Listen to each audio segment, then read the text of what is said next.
আলহামদুলিল্লাহ আল্লাহ তাআলার দরবারে শুকর যে আল্লাহ তাআলা আমাদেরকে দয়া করে মায়া করে ভালোবেসে রহমতি বরকতি জান্নাতের টুকরা বাগানে আল্লাহ তাআলার ঘর মসজিদে আগে আগে আসার বসার দামি কিছু কথা শোনার এবং শোনানোর তৌফিক করে দিয়েছেন। এজন্য অন্তর থেকে কালিমাতুল শুকর আদায় করি আলহামদুলিল্লাহ। আল্লাহ তাআলা আমাদেরকে একটা দামি মাস দিয়েছেন, যে মাসে প্রথম 10টা দিন হলো রহমতের, দ্বিতীয় 10টা দিন নবী করিম সাল্লাল্লাহু আলাইহি ওয়াসাল্লাম বলেন ওয়াসাতুহু মাগফিরাতুন, এবং তৃতীয় 10টা দিন হলো ওয়াআখিরুহু জান্নাতুন, জান্নাতে নাজাত পাওয়ার 10 দিন। সুবহানাল্লাহ। আমরা প্রথম 10 দিন পাড়ি দিয়ে মোটামুটি 10 দিন শেষের পথে আছে। আজকে 9 নম্বর রোজা, আগামী কালকে 10 দিন শেষ হয়ে যাবে রহমতের। আমরা মাগফিরাতের দিকে ঢুকে যাব ইনশাআল্লাহ। আমরা মাগফিরাতের 10 দিনের ভিতরে প্রবেশ করব। গত সপ্তাহে আলোচনা হয়েছে রহমত আমাদের কত বেশি প্রয়োজন। আমাদের জীবনের প্রত্যেকটি পদে পদে রহমতের প্রয়োজন। আমাদের হায়াতের জিন্দেগিতে রহমত যেমন প্রয়োজন, আমাদের মৃত্যুর সময় রহমতের অনেক বেশি প্রয়োজন। মৃত্যুর সময় যেমন ভাবে রহমতের প্রয়োজন, কবরের জিন্দেগিতেও রহমতের প্রয়োজন। কবরের জিন্দেগিতে রহমতের যেমন প্রয়োজন, ময়দানে মাহশারে রহমতের অনেক বেশি প্রয়োজন। ময়দানে মাহশারে যেমন ভাবে প্রয়োজন,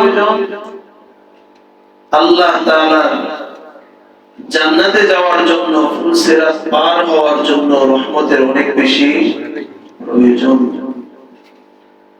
সুতরাং দুনিয়া এবং আখিরাত এই উভয় জগতে আমাদের রহমতের অনেক বেশি প্রয়োজন। রহমত যতটুকু প্রয়োজন, মাগফিরাত আরো অনেক বেশি প্রয়োজন। আল্লাহ তাআলার কাছ থেকে মাফ নেওয়া, এটা আমাদের অনেক বেশি প্রয়োজন। আল্লাহ রাসূল সাল্লাল্লাহু আলাইহি ওয়াসাল্লাম বলেন, এই রমজান মাসে 4টা কাজ বেশি বেশি করো। কয়টা কাজ? 4টা কাজ। 1 নাম্বার, কালিমা বেশি বেশি পড়ো। কালিমা বেশি বেশি পড়ো। এদিকে আমরা খেয়াল করি, কালিমা বেশি বেশি পড়ো। কারণ কালিমা এমন একটা দামি জিনিস, এমন একটা দামি বাক্য। লা ইলাহা ইল্লাল্লাহ, এটা বাক্যটা ছোট হইলেও এর ওজন অনেক বেশি। সুবহানাল্লাহ। কাউকে কাউকে আল্লাহ তাআলা দুনিয়ার অনেক নিয়ামত দিয়েছেন, কিন্তু কালিমার নিয়ামত দেন নাই। কাউকে আল্লাহ তাআলা অনেক নিয়ামত দিয়েছেন, কিন্তু ঈমানের নিয়ামত আল্লাহ তাআলা সকলকে দেন নাই।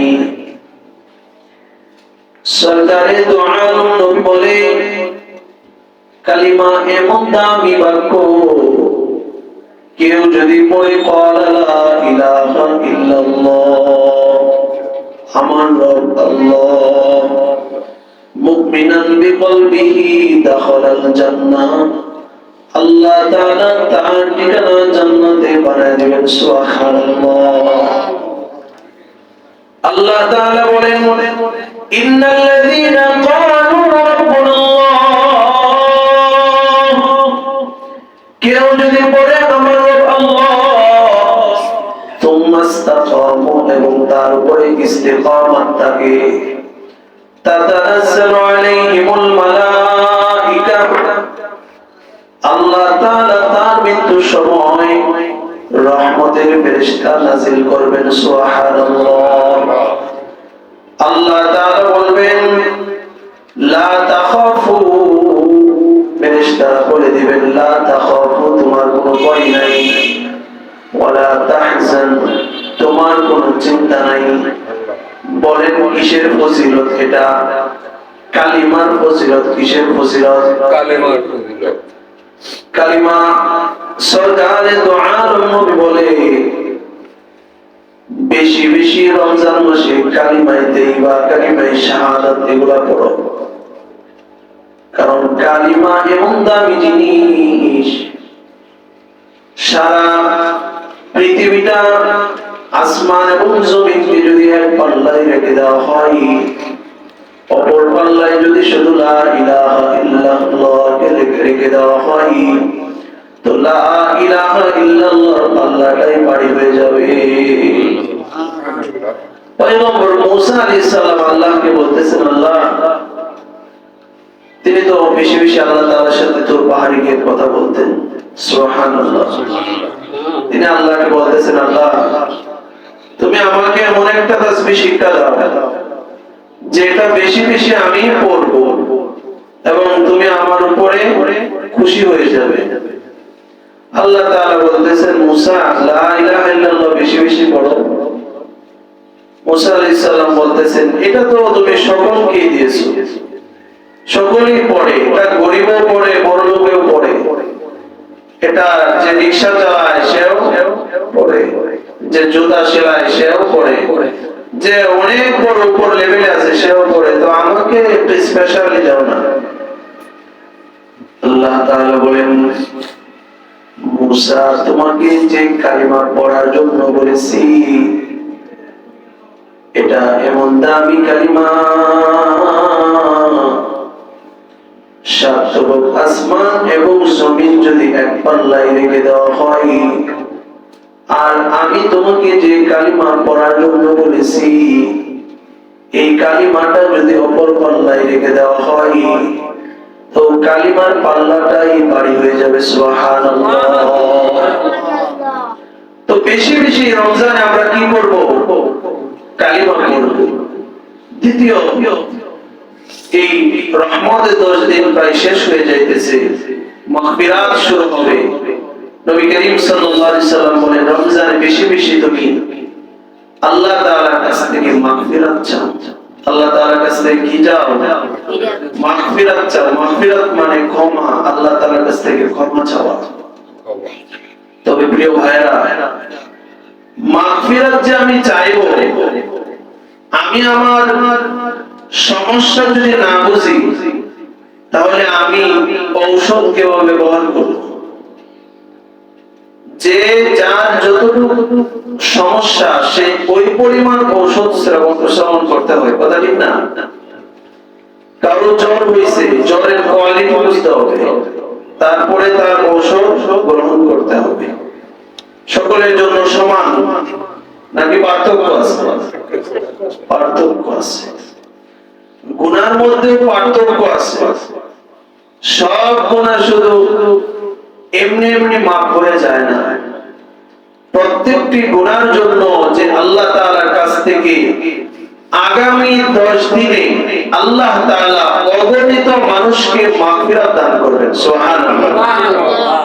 কিন্তু মাগফিরাতটা আমি কিভাবে নিব ওইটাও আমার জানা থাকতে হবে।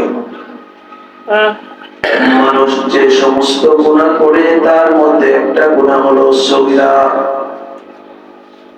কেউ যদি সগীরা করে তো নামাজ এবং ভালো ইবাদতের কারণে আল্লাহ তাআলা এমনি এমনি মাফ করে দেন। সুবহানাল্লাহ। কেউ যদি একটা ভালো কাজ করে তো আল্লাহ তাআলা তার সগীরা গুনাহগুলো মাফ করে দেন। সুবহানাল্লাহ। সগীরা গুনাহগুলো এমনি এমনি এভাবে আল্লাহ তাআলা মাফ করে দেন। আরেকটা গুনাহ মানুষ যা করে তার নাম হলো কবিরা। কবিরা গুনাহ সগীরা গুনাহর মতো না। কবিরা গুনাহ এমন মারাত্মক গুনাহ, একটা গুনাহে মানুষকে জাহান্নাম পর্যন্ত পৌঁছায় দেয়। নাউজুবিল্লাহ। কবিরা গুনাহ এমন মারাত্মক গুনাহ, একটা গুনাহই মানুষকে জাহান্নামের কিনারে নিয়ে পৌঁছায়।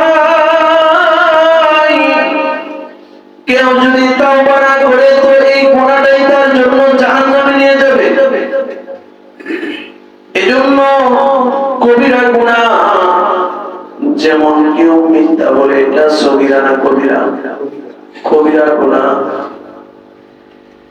কেউ যদি টাকনুর নিচে কাপড় রাখে এটা সগীরা না কবিরা? কবিরা গুনাহ। অনেকে নামাজ পড়ে আবার টাকনুর নিচে কাপড় থাকে, ভাই একদিকে সওয়াবের কাজ করতেছেন আর একদিকে কবিরা গুনাহ অটোমেটিক কামাইতেছেন। চোখের দৃষ্টি নিচের দিকে রাখা, বেগানা নারীর দিকে তাকানো সগীরা না কবিরা? মেরে ভাই দোস্ত বুজুর্গ বেহায়া হয়ে যাওয়া এটা সগীরা না কবিরা? কারণ সরকারে তো আলম নবী বলেন আল হায়াউ শুবাতুম মিনাল ঈমান, লজ্জা হলো ঈমানের একটা অঙ্গ। সুবহানাল্লাহ।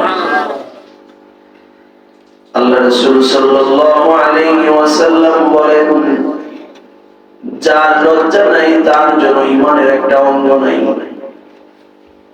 এজন্য ঈমানকে ধরে রাখতে হলে, ঈমানকে পরিপূর্ণ ধরে রাখতে হলে লজ্জা আমাদের মধ্যে থাকতে হবে। কেউ যদি এভাবে কবিরা গুনাহ কামায়, অসংখ্য কবিরা গুনাহ আমাদের মাধ্যমে হইতেছে কিনা? দুইটা কবিরা তিনটা কবিরা গুনাহ দরকার নাই। এটা এমন মারাত্মক গুনাহ, এই গুনাহ মানুষকে একটা গুনাহ জাহান্নামে নেওয়ার জন্য যথেষ্ট। নাউজুবিল্লাহ। এই যে মাগফিরাতে 10 দিন আসতেছে, আমার আগে আমাদের বুঝতে হবে কোন গুনাহ থেকে কিভাবে পরিত্রাণ পাবো। অতঃপর 10 দিন আল্লাহ তাআলার কাছ থেকে মাপ নিতে হবে। আল্লাহ তাআলা বলেন ইয়া আইয়ুহাল্লাযীনা আমানু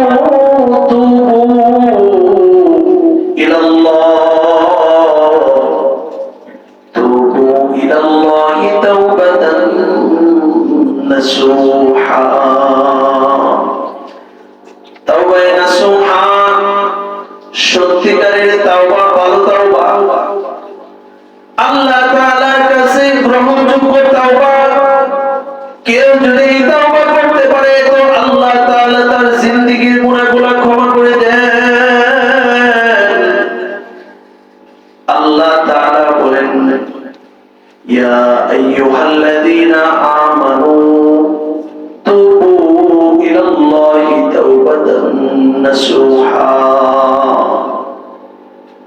তাওবা নাসুহা করতে হবে। আস্তাগফিরুল্লাহ আস্তাগফিরুল্লাহ আস্তাগফিরুল্লাহ, এটা করলেই শুধু গুনাহ মাফ হবে না। কবিরা গুনাহ মাফ করাইতে হলে তিনটা শর্তকে সামনে রাখতে হবে। কয়টা শর্ত? আমি বারবার বলতেছি, সামনে 10 দিন মাগফিরাতের 10 দিন। মাগফিরাতের 10 দিন হলেও আমার যদি সিস্টেম জানা না থাকে, মাগফিরাতের 10 দিন পাইলেও আমি গুনাহ থেকে পরিত্রাণ হইতে পারবো না। দানের সিজন আসলেই সকলেই দান মারাইতে পারে, মারাইতে পারে নাকি? সিস্টেম জানা থাকা লাগে। সকলের জন্য চাকরির নিয়োগ দিতেছে না, কিন্তু সকলকে চাকরি দিতে পারে? যোগ্যতা লাগে, যোগ্যতা ছাড়া হয় না। গুনাহ থেকে মাপ নিবেন, কিভাবে গুনাহ থেকে মাপ নিতে হবে এটা আমাদের জানতে হবে। তাওবাতান নাসুহা, আসল তাওবা, সত্যিকারের তাওবা হলো সেই তাওবা। 1 নাম্বার, তিনটা শর্তকে আমার মেনে নিতে হবে। 1 নাম্বার, যে গুনাহ করলাম সেই গুনার প্রতি আমাকে লজ্জিত হইতে হবে যে হাই আমি এটা কি করলাম, এটা আমার জন্য করা উচিত হয় নাই, আমি তো মুসলমান, আমি কি এটা করতে করলাম? এই যে নিজের প্রতি লজ্জিত হওয়া যে আমার দ্বারা এটা কেমনে হয়ে গেল। 2 নাম্বার, ভবিষ্যতে কোনদিন আমি সেই গুনাহ করব না, এমন একটা ইচ্ছা, এমন একটা চিন্তা মাথার মধ্যে রাখতে হবে। এটা কখনো এই গুনাহ আমার ভবিষ্যতে আর হবে না ইনশাআল্লাহ। এই দুইটা বিষয়, এক নাম্বার লজ্জিত হওয়া, দুই নাম্বার ভবিষ্যতে এই ধরনের গুনাহ আমি কোনোদিন আর করব না, সাথে সাথে ছেড়ে দেওয়া। তিন নাম্বার আল্লাহ তাআলার কাছে খাস দিলে চোখের পানি ফেলে আল্লাহ তাআলার কাছে দোয়া করে, আল্লাহ তুমি আমাকে মাফ করে দাও, পবিত্র করে দাও। এর মাধ্যমে আমরা কবিরা গুনাহ থেকে পরিত্রাণ পাবো। প্রিয় ভাইরা, আমরা যদি কবিরা গুনাহ থেকে নিজেকে পবিত্র করতে চাই তাহলে কয়টা শর্ত? তিনটা। এক নাম্বার গুনার প্রতি লজ্জিত হওয়া, দুই নাম্বার ভবিষ্যতে আমরা সেই গুনাহ করব না, তিন নাম্বার চোখের পানি ফেলে আল্লাহ তাআলার কাছ থেকে ক্ষমা নেওয়া, মাগফিরাত নেওয়া। দুইটা গুনার কথা বললাম, তিন নাম্বার সবচেয়ে বড় একটা গুনাহ আছে, তার নাম হলো শিরক। শিরকের গুনাহ শুধু নামাজ পড়লে মাফ হয়ে যায় না। অনেক নামাজি আছে শিরকের গুনাহ কাঁধে নিয়ে ঘুরতেছে। তারা নামাজ পড়বে, নামাজ পড়েও কাফের হয়ে জাহান্নামে যাবে। নাউজুবিল্লাহ বলেন, চিরস্থায়ী জাহান্নাম। নাউজুবিল্লাহ বলেন। শিরক হলো আল্লাহ তাআলার সাথে শরীক করা। আল্লাহ তাআলার যে সিফাত আছে, গুণ আছে, সেই গুণের সাথে কাউকে অংশীদার করা। বৃষ্টি দেয় কে? আল্লাহ। সূর্য দেয় কে? আল্লাহ। চাঁদ দেয় কে? আল্লাহ। সুস্থতা দেয় কে? আল্লাহ। অসুস্থতা দেয় কে? বিবাহের পরে সন্তান দেয় কে? আল্লাহ। এর মধ্যে এই জাতীয় সকল গুণের মধ্যে আল্লাহ তাআলার সিফাতের মধ্যে, গুণের মধ্যে আল্লাহ তাআলার সাথে, আল্লাহ তাআলার সিফাতের সাথে কাউকে শরীক করার নাম হলো শিরক। এমন কিছু মুসলমান দাবিদার আছে যারা বলে বাবা আমাকে সন্তান দান করেছে। নাউজুবিল্লাহ। গরিব ছিলাম, বাবার কাছে যাওয়ার পরে, দরবারে যাওয়ার পরে আমার সম্পদ বেড়ে গেছে। নামের শুরুতে যদি মুসলমান, মৃত্যুর পরে বিনা হিসাবে জাহান্নাম। কোন হিসাব নিকাশ দরকার নাই, সিল মেরে দেওয়া হবে, চিরস্থায়ী জাহান্নাম। তার যে আফসোসের আর কি হতে পারে? মুসলমানের ঘরে জন্ম নিয়ে মৃত্যু হয়েছে কাফের হয়ে। নাউজুবিল্লাহ। আল্লাহ তাআলা এই সমস্ত গুনাহগারদেরকে বলেন, ইন্নাহু মান ইউশরিক বিল্লাহ, ইন্নাহু মান ইউশরিক বিল্লাহ ফাকাদ হারামাল্লাহু আলাইহিল জান্নাহ। আল্লাহ তাআলা তার জন্য জান্নাতটাকে হারাম করে দেন। জান্নাতের মালিক কে? আল্লাহ যদি কারো জন্য জান্নাতকে হারাম করে দেন তো কারো শক্তি নাই তাকে জান্নাতে ঢোকানো। কথা ঠিক না বেটি? মেরে ভাই দোস্ত বুজুর্গ, এটা মারাত্মক গুনাহ। তবে আল্লাহ তাআলা বলেন, কুলিয়া ইবাদিয়াল্লাযীনা আসরাফু আলা আনফুসিহিম লা তাকনাতু মির রাহমাতিল্লাহ। আল্লাহ তাআলা বলেন, যত গুনাহ করো মৃত্যুর আগ পর্যন্ত খিয়াল দিয়ে রাখলাম। লা তাকনাতু মির রাহমাতিল্লাহ। বান্দা যদি আমার কাছে মাফ চাও তো আমি তোমাকে পবিত্র করে দেব। সুবহানাল্লাহ। উযাইর ইবনে ইয়াস রাহমাতুল্লাহ আলাইহি বিখ্যাত তাবী ছিলেন। সুবহানাল্লাহ। তবে প্রথম জীবনে ডাকাত ছিলেন। কি ছিলেন? ডাকাত। দেয়াল টপকে আরেকটা জায়গা থেকে কিছু ডাকাতি করার জন্য যাচ্ছিলেন। তো সূরা হাদীদ 27 পারা 16 নম্বর আয়াত তিনি শুনতে পেলেন কেউ এই তিলাওয়াতটা করতেছে। আলম ইয়ানি লিল্লাযীনা আমানু আলম ইয়ানি লিল্লাযীনা আমানু আন তাখশা কুলুবুহুম লিযিকরিল্লাহ। এই তিলাওয়াতটা কেউ করতেছে, অর্থ মুমিনদের কি সেই সময় আসে নাই যে আল্লাহর ভয়ে তাদের হৃদয়গুলো গলে যাবে? সঙ্গে সঙ্গে তার অন্তরের মধ্যে কাঁপন উঠে গেছে। সুবহানাল্লাহ। তার অন্তর কাঁপতেছে, কম্পন উঠে গেছে এবং চিৎকার করে এসে বলে, হে আল্লাহ, সেই সময় এসে গেছে, আমি তোমার কাছে মাফ চাই, আমি আর কোনোদিন গুনাহ করব না। সুবহানাল্লাহ। ফুযাইল ইবনে ইয়াজ রাহমাতুল্লাহি আলাইহি অতঃপর সারা আরব বিশ্বের মধ্যে মক্কায় চলে গেলেন। মক্কায় গিয়ে বড় আলেম হলেন এবং বড় আল্লাহর বুজুর্গ হয়ে গেলেন। সুবহানাল্লাহ। কত বড় বুজুর্গ জানেন? ইমাম শাফি রাহমাতুল্লাহ আলাইহি, যার কথাকে মূল্যায়ন করতেন। সুবহানাল্লাহ পড়েন, সুবহানাল্লাহ।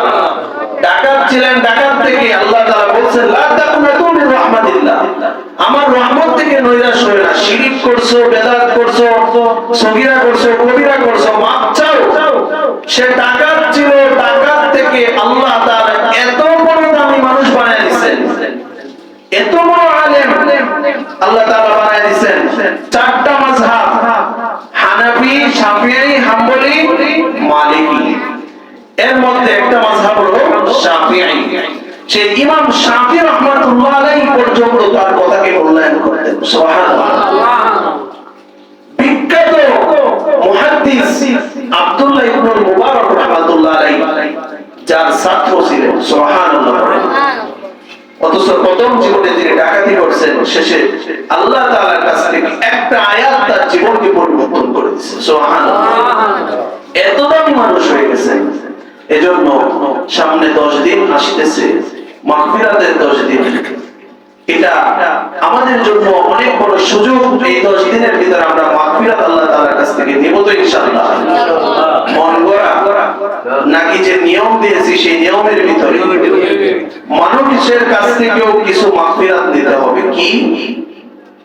মানুষের কাছ থেকে একটু লজ্জিত হওয়া ভালো, কবরে কষ্ট করার চেয়ে।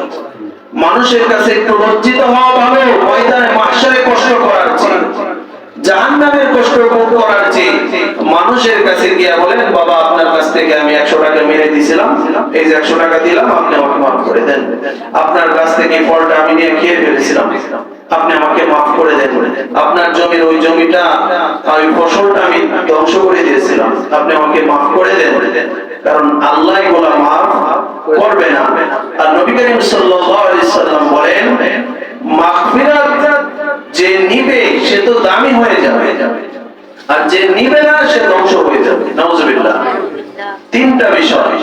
নবী করিম সাল্লাল্লাহু আলাইহি সাল্লাম প্রথম সিঁড়িতে উঠলেন, বললেন কি? আমিন। এটা মাশহুর কথা, আমরা সকলেই জানি, তবে মুজাকারা।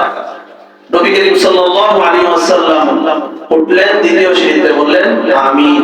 তৃতীয় সিঁড়িতে উঠলেন, বললেন আমিন। নবী করিম সাল্লাল্লাহু আলাইহি ওয়াসাল্লামকে জিজ্ঞাসা করা হলো, কেন এগুলা বললেন? নবী করিম সাল্লাল্লাহু আলাইহি ওয়াসাল্লাম বলেন, জিবরাইল আলাইহিস সালাম আমার কাছে এসেছিল, বলেছে 3 ব্যক্তি ধ্বংস হবে। এক, যে তার পিতা এবং মাতা উভয়কে অথবা একজনকে পেয়েছে, কিন্তু তাদের খিসমত এমন ভাবে করতে পারে নাই যে খিসমতের মাধ্যমে জান্নাতকে তারা নিজের কাছে নিতে পেরেছে। দ্বিতীয়, ওই ব্যক্তি ধ্বংস হোক যার কাছে আমার নাম উচ্চারণ করা হয়েছে আর সে দরুদ শরীফ পড়ে নাই। তৃতীয়, যে রমজান পেয়েছে নিজের গুনাহ মাফ করাইতে পারে নাই, সে ধ্বংস হোক। তাহলে মাগফিরাতের 10 দিন, মাগফিরাত এটা মনের ইচ্ছা যে নিলাম না, এটা নিলাম না, এমন কিছু না, নেওয়া লাগবেই। যদি ধ্বংস থেকে বাঁচতে চাই, নেওয়া লাগবেই।